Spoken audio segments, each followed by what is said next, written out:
ನಾನು ವಿ ನಾಯಕ್, ಕಲಬುರಗಿ ಜಿಲ್ಲಾ ಬಂಜಾರ ಸೇವಾ ಸಂಘದ ಅಧ್ಯಕ್ಷರು.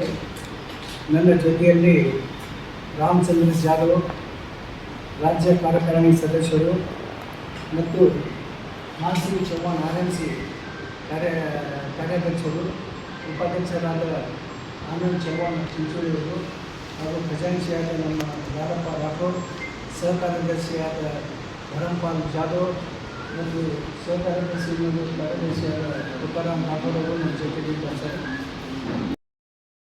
ದಾಸ್ ಅವರು ಜಾತಿ ಗಣತಿಯ ಬಗ್ಗೆ ಮನೆ ಮನೆಗೆ ಹೋಗಿ ಸಮೀಕ್ಷೆ ಮಾಡಬೇಕಂತ ಒಂದು ಪ್ರಸ್ತಾವನೆ ಸರ್ಕಾರಕ್ಕೆ ಒಪ್ಪಿಸಿದ್ರು. ಅದರ ಪ್ರಕಾರ ಸರ್ಕಾರವು ಒಂದು ಆದೇಶ ಹೊರಡಿಸಿದ್ರು, ಮನೆ ಮನೆಗೆ ಹೋಗಿ ಮಾಡಬೇಕಂತ. ಅವಧಿ ಎಷ್ಟು ಕೊಡ್ತಾರೆ ಸರ್? 5 ತಾರೀಕಿನಿಂದ 17 ತಾರೀಕುವರೆಗೆ, ಟೋಟಲ್ 13 ದಿವಸ. 13 ದಿವಸದಲ್ಲಿ ಇಡೀ ಕರ್ನಾಟಕದ 101 ಜಾತಿ ತಾಂಡಗಳು ಆಗಬೇಕಂದ್ರೆ ಭಾರಿ ಕಷ್ಟ ಇದೆ. ಯಾಕಂದರೆ ಒಂದು ಮನೆಗೆ ಕನಿಷ್ಠ 1 ತಾಸು ಬೇಕೇ ಬೇಕು ಸರ್ಕಾರ ಕೇಳಿದ ಮಾಹಿತಿಯನ್ನು ಭರ್ತಿ ಮಾಡಲಿಕ್ಕೆ. ಮತ್ತು ಮೇಲಾಗಿ ಅದರೊಳಗೆ ಸರ್ವರ್ ಇಲ್ಲ, ನಾನ್ ವ್ಯವಸ್ಥೆ ಆಗೋದು ಬೇಡ. ಬರೀ 13 ದಿವಸದಲ್ಲಿ ಇಡೀ ರಾಜ್ಯದಲ್ಲಿ ಜನಗಣತಿ ಆಗೋದು ಅಸಾಧ್ಯ ಮಾಡ್ತಿದ್ದು. ಅದಕ್ಕೆ ಸರ್ಕಾರಕ್ಕೆ ನಾವು ಕೇಳೋದು, ಇನ್ನೊಂದು 2 ತಿಂಗಳಲ್ಲಿ ನೀವು ಅವಧಿ ವಿಸ್ತರಣೆ ಮಾಡಿ ಜನಗಣತಿ ಸಲುವಾಗಿ. ಅಂದರೆ ಎಲ್ಲರಿಗೂ ನ್ಯಾಯ ಸಿಗ್ತದೆ, ನ್ಯಾಯಯುತವಾಗಿ ಜನಗಣತಿ ಆಗ್ತದಂತ ನಮ್ಮ ಉದ್ದೇಶ. ಇನ್ನೊಂದು ಏನಂದ್ರೆ ಸರ್, ನಮ್ಮ ಜಾತಿ ಗಣತಿಯಲ್ಲಿ ಭಾರಿ ಅನ್ಯಾಯ ಮಾಡ್ತಾ ಇದ್ದಾರೆ. ಲಿಂಗಸೂರು ತಾಲೂಕಿನ ಹೆಗ್ಗಲ್ಪುರ ತಾಂಡದಲ್ಲಿ ಒಬ್ಬ ಸರ್ಕಾರಿ ಶಿಕ್ಷಕ ತಾಂಡಕ್ಕೆ ಹೋಗಿ ತಾಂಡ ಜನರಿಗೆ ಗಮ್ಮಾಣಿ ಅಂತ ಬರೆದ ಕಾಲಂನಲ್ಲಿ ಆದಿ ಆಂಧ್ರ ಅಂತ ಬರ್ತಾನೆ. ಅಂದರೆ ನಮ್ಮ ಜನ ಕೆಲಸ ಮಾಡಬೇಕಾಗದ್ ಬಿಟ್ಟು ಜನರಿಗೆ ಮೋಸ ಮಾಡ್ತಾನಂದರೆ ಇಂಥ ಶಿಕ್ಷಕರಿಗೆ ಸರ್ಕಾರ ಸೇವೆಯಿಂದ ವಜಾ ಮಾಡಬೇಕು. ಮತ್ತು ಅವನು ಬರತಕ್ಕಂಥ ಎಲ್ಲ ಆದಾಯಗಳನ್ನು ಸರ್ಕಾರ ಮುಟ್ಟುಗೋಲಾಗಬೇಕಂತ ನಮ್ಮ ಆಗ್ರಹ ಇದೆ ಸರ್. ಒಬ್ಬ ಸರ್ಕಾರ ನೌಕರಾಗಿ ಈ ರೀತಿ ಮಾತನಾಡೋದು ಸರಿ ಇಲ್ಲ. ಇನ್ನೊಂದೇನು ಸರ್, ಸರ್ವರ್ ಸಮಸ್ಯೆ. ಎಲ್ಲ ಕಡೆ ಸರ್ವರ್ ಸಮಸ್ಯೆ ಇದೆ ನಮ್ಮ ಜಿಲ್ಲೆಯಲ್ಲಿ. ಎಲ್ಲಿ ಹೋದಲ್ಲಿ ನಾವು ಹೊಂತೀವಿ, ಎಲ್ಲ ಸರ್ವರ್ ಸಮಸ್ಯೆ ಇದೆ. ಮೇಲಾಗಿ ನೆಟ್ವರ್ಕ್ ಇಲ್ಲ. ಆ ಪ್ರಾಬ್ಲಮ್ನಿಂದ ಒಂದು ದಿನಕ್ಕೆ 3-4 ಮನೆ ಆಗಬೇಕಂದ್ರೆ ಭಾರಿ ಕಷ್ಟ ಆಗಿದೆ. ಮತ್ತು ಸರ್ವರ್ ಇಲ್ಲ ಅಂತ ಅವರು ವಾಪಸ್ ಮನೆಗೆ ಹೊಂಟಿದ್ದಾರೆ ಅವರು ಎಲ್ಲ ಶಿಕ್ಷಕರು. ಈ ರೀತಿ ಆದಾಗ ಸರ್ಕಾರ ನಾವು ನಿಗದಿಪಡಿಸಿದ ದಿನಾಂಕಗಳಿಗೆ ಸರ್ವೆ ಆಗೋದು ಭಾರಿ ಕಷ್ಟ ಇದೆ. ಕನಿಷ್ಠ 2 ತಿಂಗಳು ಹೆಚ್ಚಿಗೆ ಮಾಡಬೇಕಂತ ನಮ್ಮದು ಉದ್ದೇಶ ಇದೆ ಸರ್.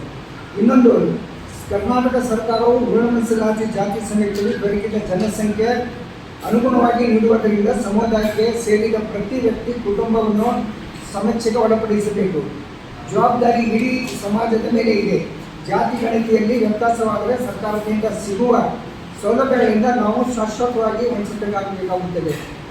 ಇದರ ಪರಿಣಾಮದಿಂದ ನಮ್ಮ ಸಮುದಾಯದ ಮುಂದಿನ ಪೀಳಿಗೆ ಶತಮಾನಗಳವರೆಗೆ ನಷ್ಟ ಅನುಭವಿಸಬೇಕಾಗುತ್ತದೆ.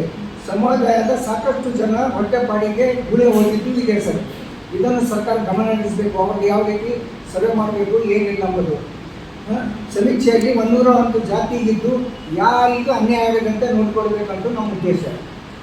ಗಣತಿ ಮಾಡುವ ಗಣತಿದಾರರು, ಸರ್ಕಾರಿ ಶಿಕ್ಷಕರು ತಮ್ಮ ಕರ್ತವ್ಯವನ್ನು ಯಾವುದೇ ಭೇದ ಭಾವ ಮಾಡದೆ ನಿಷ್ಠಾವಂತವಾಗಿ ಕೆಲಸ ಮಾಡಿ. ಇಲ್ಲದಿದ್ದರೆ ಸಮುದಾಯಕ್ಕೆ ಅನ್ಯಾಯ ಮಾಡಬಾರ್ದು. ಒಮ್ಮೆ ಸಮುದಾಯಕ್ಕೆ, ನಮ್ಮ ಬಂಜಾರ ನಮ್ಮನೆ ಸಮುದಾಯಕ್ಕೆ ಅನ್ಯಾಯವಾದರೆ ಇಡೀ ಕರ್ನಾಟಕದಲ್ಲಿ ಮುಂದಿನ ದಿನಗಳಲ್ಲಿ ನಾವು ಹೋರಾಟಕ್ಕೆ ಸಿದ್ಧ ಆಗುತ್ತೇವೆ, ಹೋರಾಟ ಮಾಡಿದ್ದೇವೆ. ಅದಕ್ಕೆ ನಮ್ಮ ಪತ್ರಿಕಾ ಮೂಲಕ ನಾವು ಸರ್ಕಾರಕ್ಕೆ ಎಚ್ಚರಿಕೆ ಕೊಡಬೇಕಂತ ನಮ್ಮ ಉದ್ದೇಶ ಇದೆ ಸರ್. ತಾವು ಇದನ್ನು ತಮ್ಮ ಪತ್ರಿಕೆ ಮೂಲಕ ಹೆಚ್ಚಿನ ಇದರೊಳಗೆ ಪ್ರಚಾರ ಮಾಡಬೇಕಂತ ನಮ್ಮ ವಿನಂತಿ ಸರ್. ವೇದಿಕೆ ಮೇಲೆ ಇದ್ದಂಥ ಎಲ್ಲ ನಮ್ಮ ಪದಾಧಿಕಾರಿಗಳೇ, ಹಾಗೆ ನಮ್ಮ ಪತ್ರಕರ್ತರೇ ಮತ್ತು TV ಮಾಧ್ಯಮದವರು, ಈಗ ನಮ್ಮ ಅಧ್ಯಕ್ಷರು, ಜಿಲ್ಲಾಧ್ಯಕ್ಷರು ಎಲ್ಲ ವಿವರವಾಗಿ ಹೇಳಿದ್ದಾರೆ.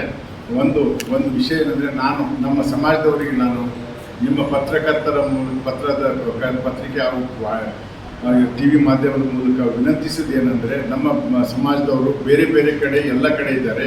ಎಲ್ಲರೂ ಒಬ್ಬರಿಗೊಬ್ಬರು ಬಂದು ಎಲ್ಲ ಈ ಎನ್ಯುಮರೇಟರ್ ಜನಗಣತಿ ಮಾಡೋರಿಗೆಲ್ಲ ವಿವರವಾಗಿ ಹೇಳಬೇಕಂತೇಳಿ ನಾನು ಸಮಾಜದವರಿಗೆ ನಿಮ್ಮ ಪತ್ರಿಕರ್ತರ ಮೂಲಕ ಕೇಳ್ಕೊಳ್ತೇನೆ. ಮತ್ತು ಸರ್ಕಾರದವರಿಗೆಲ್ಲ ಇವರು ಹೇಳಿದ್ದಾರೆ ನ್ಯೂನತೆಗಳು ಏನೇನಿದೆ ಜನಗಣತಿಯಲ್ಲಿ ಅಂತ.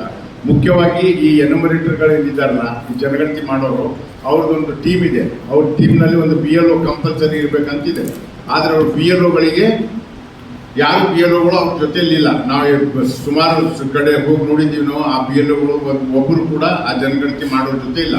ನಾನು ಯಾಕಂತ ಹೇಳಿ ನಾವು ವಿಚಾರಿಸಿದಾಗ ಅವ್ರು ಏನು ಹೇಳ್ತಾ ಇದ್ದಾರೆ, ನಮಗೆ ಸರಿಯಾಗಿ ಸಂಭಾವನೆ ಕೊಟ್ಟಿಲ್ಲ, ಮತ್ತಕ್ಕೆ ನಾವು ಯಾರು ಹೋಗ್ತಾ ಇಲ್ಲ ಅಂತ ಹೇಳಂದು ನಮಗೆ ಸುದ್ದಿ. ಆದ್ದರಿಂದ ನಾವು ಇಲ್ಲಿ ಜಿಲ್ಲಾಧಿಕಾರಿ ಆಗಲಿ ಅಥವಾ ನಮ್ಮ ಸೋಷಿಯಲ್ ವೆಲ್ಫೇರ್ ಜಾಯಿಂಟ್ ಡೈರೆಕ್ಟರ್ ಅವ್ರಿಗೆ ಮನವಿ ಮಾಡೋದೇನೆಂದರೆ, ನೀವು ಒಂದು ಆದೇಶ ಹೊರಡಿಸಿ ಕಂಪಲ್ಸರಿ ನಮ್ಮ ಅವರು ಎನ್ಯುಮರೇಟರ್ ಜನಗಣತಿ ಅವ್ರ ಜೊತೆ ಪಿ ಎಲ್ ಒಗಳು ಇರಬೇಕಂತ ಹೇಳಿ ಒಂದು ಆರ್ಡರ್ ಹೊರಡಿಸ್ಬೇಕಂತ ಹೇಳಿ ನಾನು ಡಿ ಸಿ ಅವರಿಗೆ ಹಾಗೂ ನಮ್ಮ ಸೋಷಿಯಲ್ ವೆಲ್ಫೇರ್ ಅವರಿಗೆ ನಾನು ಕೇಳ್ಕೊಳ್ತೀನಿ. ಇದೇ ರೀತಿ ಇನ್ನೊಂದು ವಿಷಯ, ಈಗ ನಮ್ಮ ಸಮಾಜದವರೆಲ್ಲ ಬೇರೆ ಬೇರೆ ಕಡೆ ಗೂಡಿ ಹೋಗಿದ್ದಾರೆ, ಅವ್ರು ಮತ್ತೆ ಅನ್ಎಜುಕೇಟೆಡ್ ಇದ್ದಾರೆ. ಅವರಿಗೆಲ್ಲ ಹೇಳ್ಕೊಂಡು ಹೋಗ್ಬೇಕಾದ್ರೆ ಈಗ ಈ ಸಮಸ್ಯೆಗಳೇನಿದೆಯಲ್ಲ, ಈಗ ಈ ಸಮಸ್ಯೆಗಳಿಂದ ದೂರ ಬರಬೇಕಾದ್ರೆ ನಮ್ಮ ಅಧ್ಯಕ್ಷರು ಹೇಳಿದಾಗೆ ಈಗಾಗಲೇ 12 ದಿವಸಗಳು ಮುಗಿದೋದು. ಇನ್ನೊಂದು 13ನೇ ತಾರೀಕು 19 ತಾರೀಕು ಒಳಗಂದ್ರೆ ಇನ್ನು 5 ದಿವಸಗಳು 5-6 ದಿವಸ ಇಷ್ಟರಲ್ಲಿ ಮಾಡ್ಲಿಕ್ಕೆ ಸಾಧ್ಯನೇ ಇಲ್ಲ. ಆದ್ದರಿಂದ ನಾವು ಸರ್ಕಾರಕ್ಕೆ ಆಗ್ರಹ ಹಾಗೂ ವಿನಂತಿ ಮಾಡ್ಕೊಳ್ಳೋದೇನೆಂದ್ರೆ, ನಾಗಮೋಹನ್ ದಾಸ್ ಅವರಿಗೂ ಕೂಡ ವಿನಂತಿ ಮಾಡ್ಕೊಳ್ಳೋದೇನೆಂದ್ರೆ, ಈ ಸಮಯವನ್ನು ಇನ್ನೊಂದು 2 ತಿಂಗಳ ಮುಂದೆ ಹೋಗಿಸ್ಬೇಕು. ಮತ್ತೆ ಎಲ್ಲ ಈ ಗಣತಿದಾರರಿಗೆ ಸರಿಯಾದ ಟ್ರೈನಿಂಗ್ ಕೊಡಬೇಕು. ಯಾಕಂದ್ರೆ ಕೆಲವೊಬ್ಬರು ಈ ಜನಗಣತಿಯಲ್ಲಿ ಹಿರಿಯರಿದ್ದಾರೆ, ಅಬೌವ್ 55 ಅವರು. ಅವ್ರಿಗೇನಾಗುತ್ತೆ, ಅವರಿಗೆ ಇದು ನಮ್ಮ ಮೊಬೈಲ್ ಸಿಸ್ಟಮ್ ಆಪರೇಟ್ ಮಾಡ್ಲಿಕ್ಕೆ ಬರೋದಿಲ್ಲ ಅವರಿಗೆ. ಅವ್ರು ಮತ್ತೆ ಬೇರೆಯವ್ರ ಸಹಾಯ ತಗೋಬೇಕು.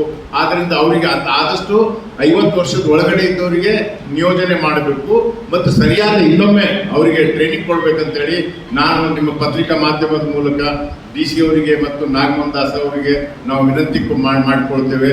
ನೀವೆಲ್ಲ ಬಂದಿದ್ದಕ್ಕೆ ನಿಮ್ಮೆಲ್ಲ ಧನ್ಯವಾದಗಳು. ನಮಸ್ಕಾರ.